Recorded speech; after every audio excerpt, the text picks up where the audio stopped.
একজন পিতার বিদায়। রাজশাহীর বাঘা উপজেলার আরানি রেলস্টেশনের কোনো এক নিস্তব্ধ দুপুর। গ্রীষ্মের ক্লান্ত সূর্য যেন আকাশের বুক চিরে তাকিয়েছিল একা এক বৃদ্ধের শেষ অপেক্ষার দিকে। তার স্ত্রী চলে গেছেন 8 মাস আগে, যেন বুকের এক পাশ ছিঁড়ে নিয়ে গিয়েছে সময়।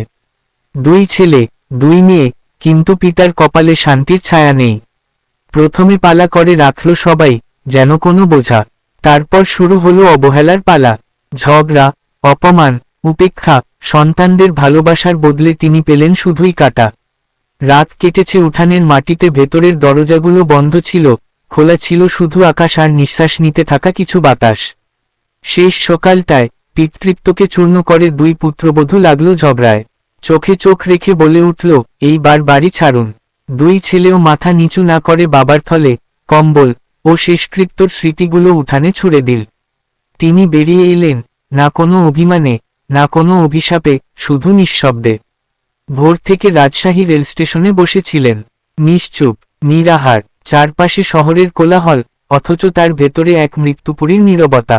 দুপুর হতেই জীবনের শেষ পাতায় কলমের এক চিরুন আঘাত। বৃদ্ধ আত্মহত্যা করলেন না, তিনি নিজেকে মেরে ফেলেননি। সমাজ, সন্তান, সময়, সবাই মিলে তাকে মেরে ফেলেছে অনেক আগেই। এই তো কেবল দাফনটা বাকি ছিল।